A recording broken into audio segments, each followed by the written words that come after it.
Alors, si je comprends bien, Tomoko va nous quitter pour aller faire une petite sieste. Hein, Tomoko? Bon, ben, à tout à l'heure alors. Oui, À tout à l'heure. À tout à l'heure. À tout à l'heure. Oui. Buon coraggio. Ça va? Oui, ça va mon amour. Merci. Oui,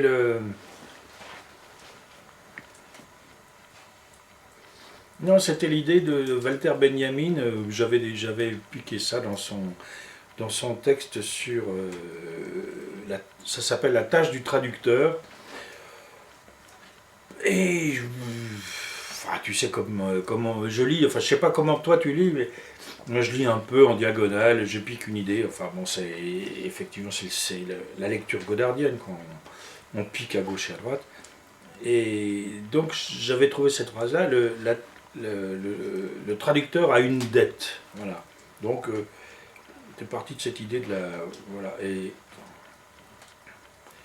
quelle dette voilà. Et puis,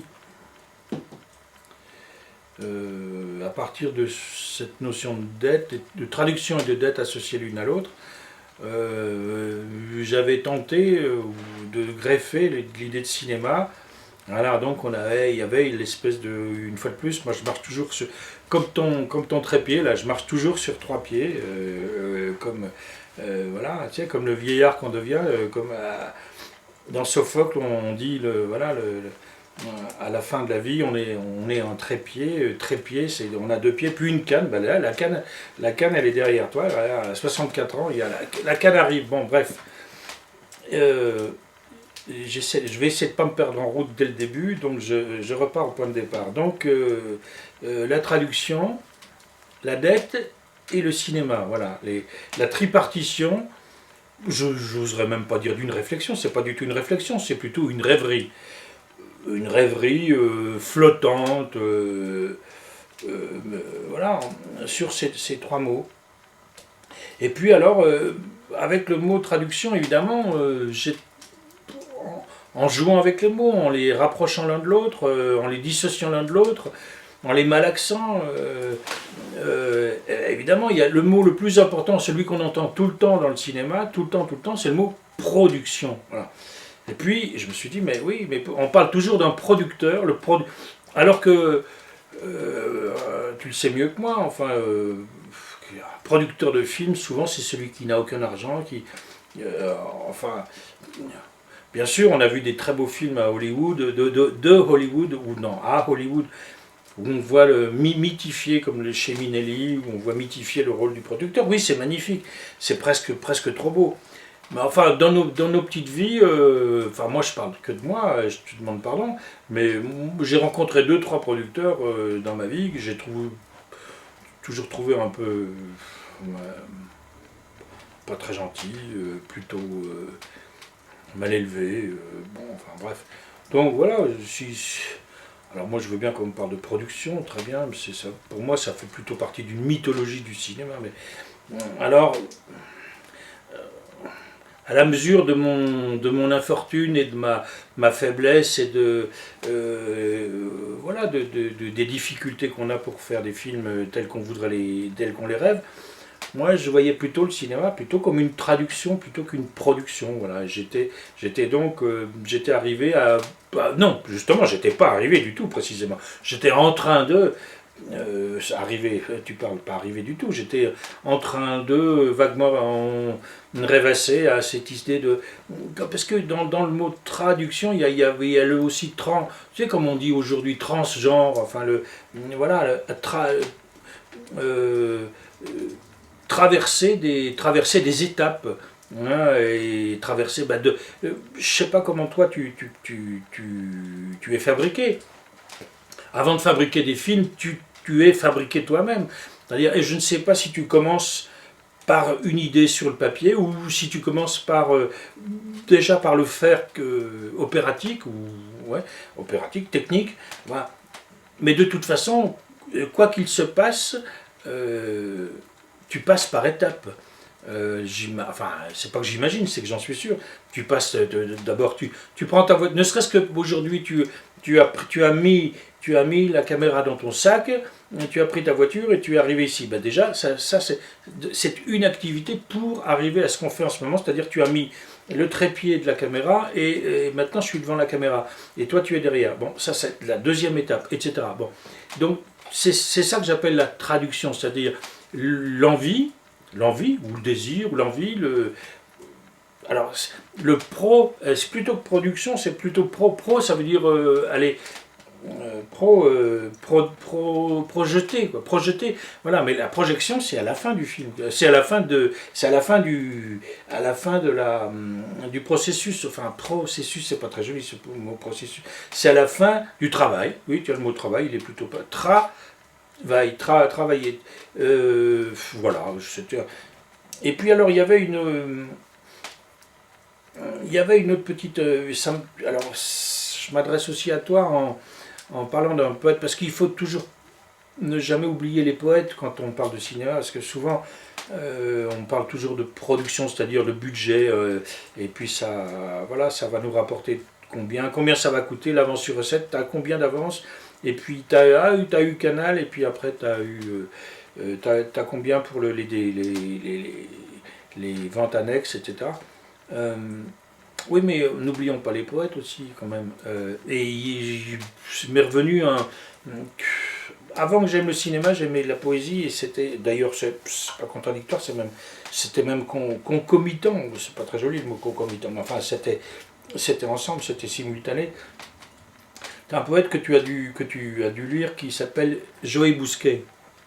Il a écrit un très beau livre, enfin, il a écrit multiples livres, mais il y a un titre qui m'est revenu en mémoire quand j'étais en train un peu de gamberger sur ces histoires de traduction, production, c'est traduit du silence, voilà. Et traduit du silence, voilà, c'est ça. Et cette traduction du silence qui me fait penser à ce que je trouve que on parle beaucoup trop de cinéma en fait, voilà, et de temps en temps un peu de silence c'est pas mal, c'est très bien, le non-commentaire, ou parce que le non-savoir. Ce qui est étonnant, c'est pour ça que je parlais de vieillesse tout à l'heure, et en même temps c'est intéressant de devenir vieux, parce que ça permet d'avoir un petit point deux points le point de départ puis le point de bientôt d'arrivée, enfin plus tard possible, mais on peut commencer à comparer un petit peu les choses, et ce qui me frappe, ce qui me frappe beaucoup, et on en parlera tout à l'heure tous les deux, mais moi c'est plus ce qui me frappe, c'est ce qui m'affole, c'est la multitude de commentaires sur le cinéma, mais plus que de commentaires, c'est l'inflation, enfin par l'inflation le mot est faible, c'est l'avalanche, c'est le trop plein, c'est le trop, alors il y a de tout, alors il y a du journalisme à la mormoineux, à la petite semaine, bon ça, oui, on y est condamné, mais il y a de tout, il y a de la philosophie heideggerienne qui se greffe sur le cinéma, il y a de tout. Voilà, et j'avoue que pourtant moi je crois qu'on aime bien le cinéma, et moi c'est pour ça que je reviens à cette idée de traduire du silence, laisser un petit peu le cinéma en silence, quoi. Et après tout ça revient à peu près à ce dont on vient, toi et moi, enfin sans doute toi plus que moi d'ailleurs, c'est-à-dire du silence. Puisque tu as commencé. Moi, j'ai commencé plutôt dans le cinéma un peu trop parlé, trop bavard même. Oui, j'ai été un bavard, oui, je reconnais, j'ai été un gros bavard, et je le suis encore, la preuve, regarde, mais enfin, je me soigne, docteur. Mais enfin, je connais mes manques, et je crois que quand même, on manque un tout petit peu de. Enfin, non, on manque, non, je veux pas dire on manque, ça fait politique et directorial. Non, on devrait aller vers le silence un peu. Voilà, donc je me tais. Voilà, j'ai fait une introduction, hein, maintenant, voilà, on va essayer de développer. Mais oui, bon, bref, j'ai dit je me taisais, alors je me tais.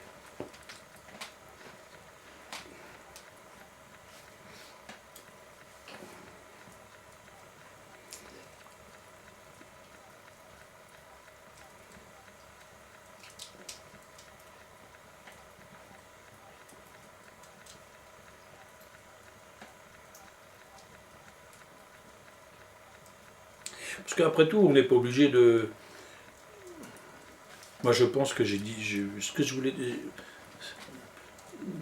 je voulais te dire, je te l'ai dit, voilà. C'est ce que je t'avais envoyé un petit mot, je t'ai dit, je pense pas que je tiendrai 1 heure sur le sujet. Moi, voilà, je t'ai fait mon petit exposé.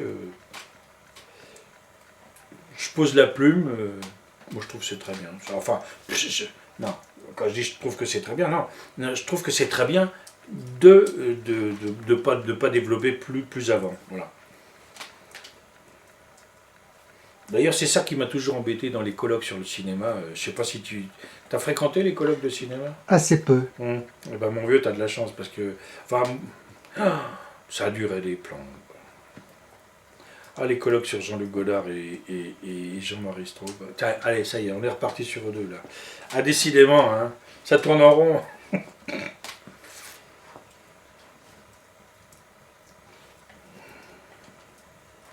Moi, c'est ça que j'ai préféré dans la rencontre avec Paul Vecchiali, si tu veux, c'est que j'ai rencontré un type qui est plus complet que les deux précités. Là. Paul Vecchiali m'a appris que j'ai rencontré absolument au même moment où j'ai rencontré Paul Vecchiali par Jean-Claude Biette en 1974, si mes souvenirs sont bons. Et Paul Vecchiali... non, pas du tout, c'est faux. Je mens comme un arracheur de... J'ai rencontré Paul Vecchiali par mes propres moyens en 73, puisque c'est lui qui m'a officialisé. Tu sais, quand on faisait des courts-métrages, il fallait l'officialiser auprès du CNC. Et Paul Vecchiali avait à ce moment-là une société qui s'appelait Unité 3, avec Cavagnac et Liliane de Kermadec. Et c'est lui qui, mais je crois, et c'est lui qui m'a donné les papiers pour officialiser le film auprès du CNC. Donc c'est comme ça. Bon, bref. Donc j'ai rencontré Biette un tout petit peu après. Biette qui était donc de l'écurie Paul Vecchiali. Mais ce que je veux dire, c'est que Paul Vecchiali, c'est un intello. Hein. N'oublie, Paul Vecchiali a fait Polytechnique, c'est un type de haute culture, il connaît Proust mieux que moi, et la musique extrêmement bien, etc. Bon, un type de haute culture. Il ne ramène pas sa fraise. Voilà. C'est ça que j'aime beaucoup chez lui. Voilà. Alors que les deux précités, hein, je ne vais pas encore les reciter, qu'est-ce qu'ils ramènent leur fraise quand même. La fameuse phrase de Édouard Herriot, là, je crois que c'est de Édouard Herriot, là. Hein, la culture, c'est moins on en a, plus on l'étale, comme la confiture, etc.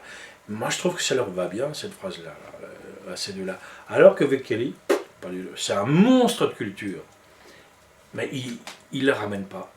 Alors, mais avant, le cinéma, t'as déjà été chez lui? Ah non, non jamais, non. Je peux te dire que il a toute la cinémathèque du monde, comme Alain Resnais parlait de, tu sais, tous les livres de Nol, toute la mémoire du monde. Il a toute la mémoire cinématographique du monde. Et il a écrit quelques livres sur le cinéma qui prouvent qu'il a une connaissance, en particulier du cinéma français, mais pas uniquement. Il est particulièrement intéressé par le cinéma français, certes, mais il a une connaissance, il a été du studio Parnasse, enfin, il était un MacMahonien, studio Parnasse. Et cette culture extraordinaire qu'il a, il ne la, comment dire, il ne la met pas en avant. Il la met au service d'une... Alors évidemment, c'est le mot il est un peu risible aujourd'hui parce qu'il a été tellement employé. On dit éthique, hein, c'est la morale, éthique, la morale, le travelling est une affaire de morale, disait l'autre, etc. Donc aujourd'hui, on hésite à employer ces mots-là parce qu'ils ont été tellement employés par les cahiers du cinéma années 60, années 50, années 60, que oui, mais oublions un tout petit peu oublions un tout petit peu la répétition de ce mot par les cahiers du cinéma, mais voyons-le en acte dans une personne qui s'appelle Paul Vecchiali, qui va d'ailleurs, dont le film d'après Dostoïevski va sortir dans quelques semaines, je crois. Eh bien, moi je peux te dire que c'est ça qui me redonne de l'espoir, en fait, en voyant un monsieur comme Paul Vecchiali, c'est de voir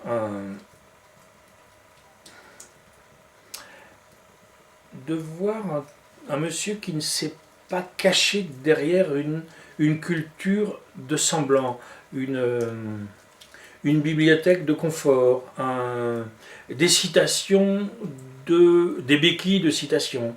Voilà. C'est quelqu'un qui a... Alors évidemment, c'est moi maintenant qui vais employer des mots un tout petit peu clichés.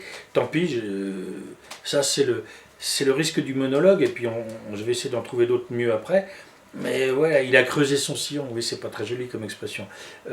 Paul Vecchiali, il a essayé de de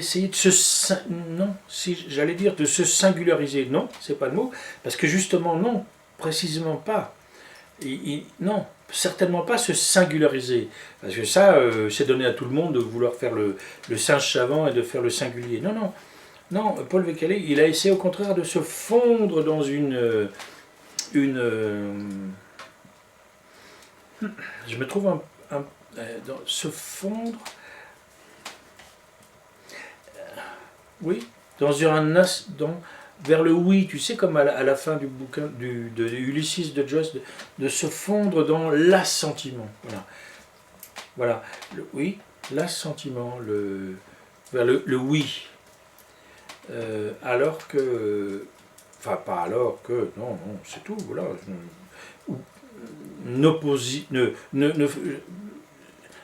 Je veux arrêter de faire des oppositions entre les uns et les autres, mais j'avoue que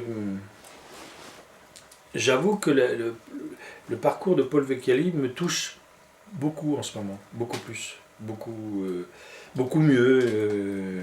Et pourtant, c'est un monsieur que je connais depuis très longtemps, donc j'aurais dû le comprendre avant. Ah oui, eh bien. Et puis alors, le dernier film dont je te parle, qui est les Nuits Blanches sur sur la jetée, pardon. Ce film que j'ai eu la chance de voir, mais la question n'est pas que je dis que j'ai eu la chance de le voir en avant-première. La question est que ce film-là, il vient après le film de Visconti qui s'appelle Nuit Blanche et Les 4 nuits d'un rêveur de Bresson. Donc, ce film vient aussi j'ai pas dit contre justement, ce film vient aussi pour continuer la belle histoire, le transport, hein. Ça c'était Godard avait pour une fois, enfin non pas pour une fois, il a souvent des trouvailles assez justes. Il disait le cinéma c'est le transport en commun, ça c'est assez juste, le transport en commun. Voilà, là on revient avec ce préfixe de traduction, transport, voilà. Là on retombe sur nos pieds, voilà. Voilà, j'ai dit que j'avais fini, j'ai fini.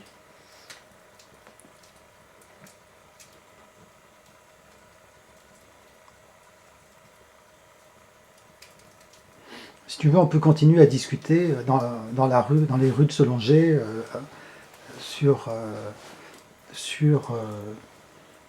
ah oui, ça serait une bonne idée. Tu vois, ouais. Sur la vie et la mort. Sur le plateau de Langres, sur...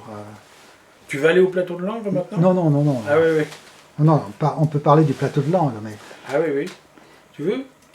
On peut se balader dans la rue, moi avec ma petite caméra, l'autre, et tu vois, puis on discute.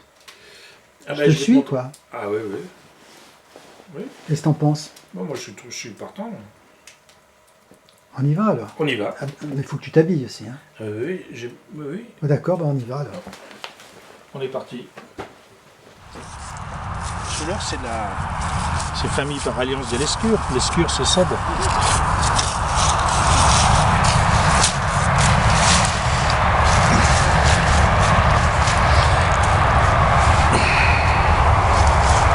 Alors tu vois, pour voir la diversité des habitants de Solonger, donc là on a vu Scholler, monsieur Scholler qui est de la famille par alliance des Lescure, qui est donc la famille toujours aujourd'hui propriétaire de la SEB, de l'usine SEB de Solonger, donc le Solonger Seb City, et puis pour voir la diversité de la population, regarde le nom du propriétaire de cet arbre-là.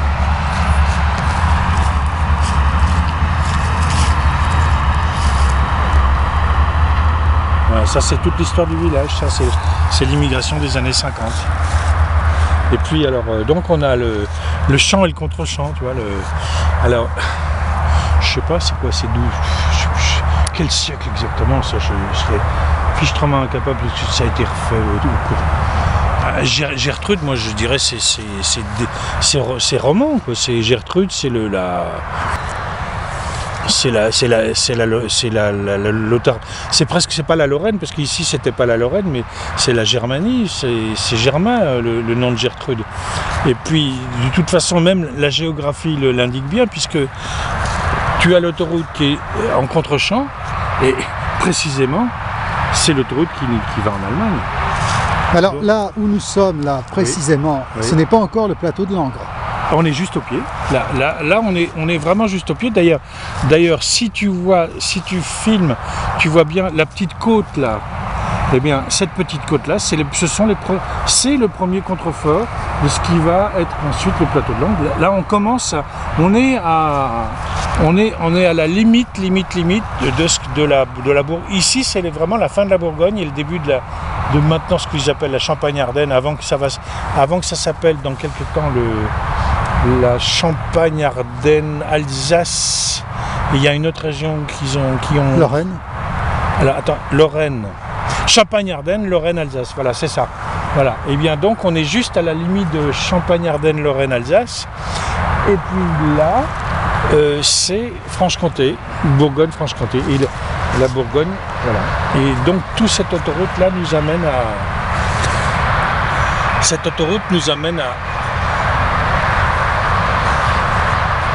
en Hollande ou en Allemagne.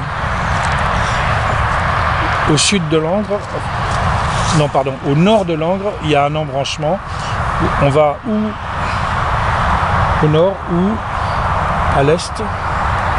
Mais de toute façon, cette autoroute-là, c'est l'autoroute des Allemands. Ce qu'on appelle l'autoroute des Hollandais et des Allemands. D'ailleurs, tous ces camions viennent de là.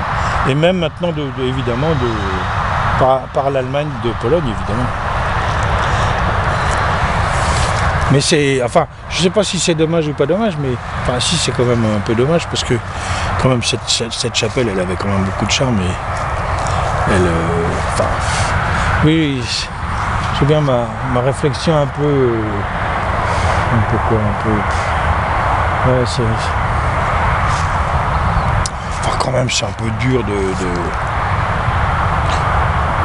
quand t'entends le bruit là. Oui, alors je trouve que c'est très trop-bien par rapport au bruit. Ouais, c'est ça, voilà. C'est pour ça que je disais ça. Ouais, c'est ça, moi je pensais à la fin du film Antigone, là où il filme, je crois que c'est un peu la même chose, il filme une espèce d'autoroute qui est en contrebas de l'amphithéâtre où ils viennent de jouer Antigone. Là, il y a un peu ces sentiments de... On est cerné quoi. Alors tu sais, c'est rigolo parce que ce matin je voyais un truc sur une chaîne, ça s'appelle la chaîne parlementaire, pardon. Et c'était des interviews de grands patrons. Il y avait tous les grands patrons du CAC 40 ou pas, je sais pas. Et alors, donc, à la fin, il y avait une question du journaliste le documentaire était plutôt intéressant. Alors, donc, il y avait la plupart du temps, la dernière question, c'était avez-vous le sentiment d'avoir changé le monde? Alors, tous les grands patrons comme Maurice Lévy, publicistes, disent oh non, moi jamais, non, changer le monde, oh, oui, c'est hors de question.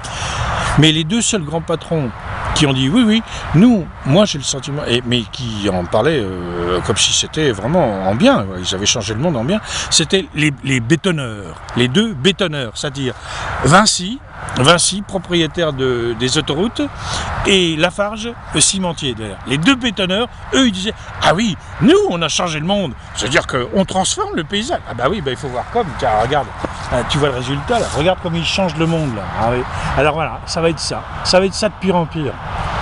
Voilà. Et en plus de bagnoles, plus d'autoroutes, et plus. Ben, moi je me sens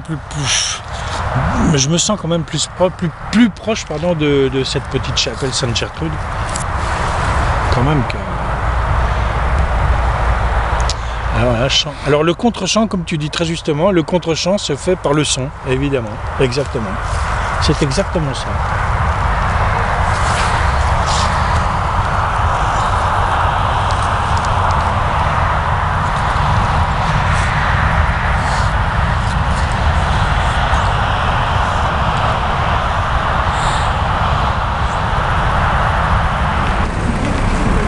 Regarde à l'allure à laquelle il arrive, celui-là.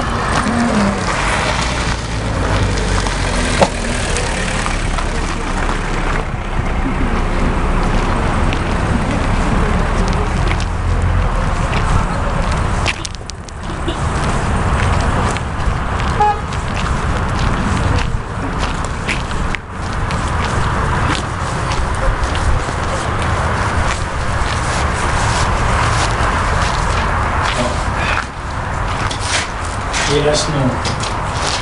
Chapelle Sainte-Gertrude. Alors ben voilà, après tout. Allez.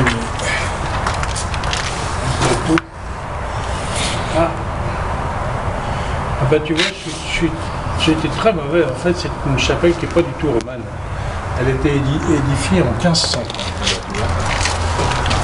Voilà, il y avait peut-être quelque chose avant.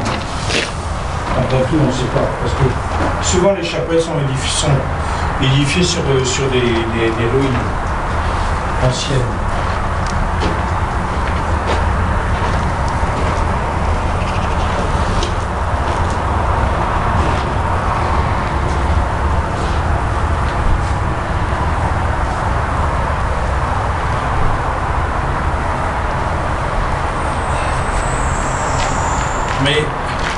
Mais tu vois, j'ai le sentiment que, et ça c'est connu dans tout le village, ce coin-là est aussi, et j'ai l'impression qu'on est en train de les déranger, des réunions pour des gamins qui ont envie d'être un petit peu à l'aise pour faire ce que tu imagines. Et j'ai le sentiment qu'on est un peu en train de les déranger dans leur plan du week-end.